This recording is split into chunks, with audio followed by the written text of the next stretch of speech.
Hello বন্ধুরা, আজকে আমি নিয়ে এসেছি আমার খাওয়ার ভিডিও। আজকে একটা বিকেলের মধ্যে আমি কত কিছু খেয়ে নিলাম সেটাই তোমাদের সাথে শেয়ার করবো। ভিডিওটা কিন্তু শেষ পর্যন্ত দেখবো, ওকে?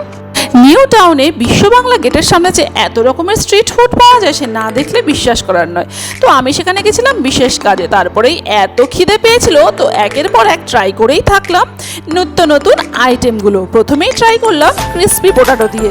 মেশিনে দেখো আলুগুলোকে কেমন করে কেটে নিচ্ছে পুরো স্প্রিংয়ের মতো করে, তারপর সেটা কি করছে কর্নফ্লাওয়ারে মিশিয়ে বিস্কুটের গুঁড়ো দিয়ে পুরো ছাক্কা তেলে ভেজে নিচ্ছে। দেখো দাদাকে দেখাচ্ছি, এবার তিনি দেখো যে কি কি বলে, মানে এখানে কত রকমের পাওয়া যায়। দেখো টমেটো সস মেয়োনিজ, আর 50 থাকবে চিজ তন্দুরি মেয়োনিজ আর আর 40 আপনি দুই নাম দুটো ফ্লেভারই পেয়ে যাবেন। 30-40 50। ও মাই গড। দোকানটার নাম ছিল 7 মিনিটস, আর এটা কোথায় অবস্থিত? নারকেল বাগানে।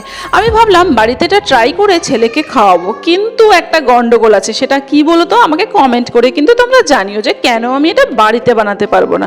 তারপর দেখো সেই ভাজা পোটাটোগুলোর উপরে এই স্পেশাল মশলাটা মিশিয়ে দিচ্ছে। জিজ্ঞাসা করাতে বললো মশলার রেসিপি কিছুতেই শেয়ার করা যাবে না, আর তার সাথে মিশিয়ে দিল মেয়োনিজ। আর খেতে যা হলো না, স্প্রিং পোটাটোটা আসে তোমরা না খেলে বুঝতে পারবে না। এরপরে চলে গেলাম কোথায়? কাবাব। ইয়েস, টেস্টি টেস্টি কাবাব। শুধু কি কাবাব, তারপরে আসলো মোমো। বাপরে বাপ, এত কিছু খেয়ে নিলাম আমি। এরপরে একটু ঠান্ডা না খেলে ঠিক মন ভরে। পাশেই ছিল ফালুদা, তো সেখানে গিয়ে ঠান্ডা ঠান্ডা মালাই দিয়ে তৈরি করা এই ফালুদাটা খেতে বেশ লাগলো, কিন্তু নিয়েছিল 70 টাকা এক গ্লাস। ও দেখো কি কি মেশাচ্ছে, দেখো কত রকমের মশলা, মালাই, বরফ, তার সাথে দেখো এগুলো কি গো, লাল লাল কি গো?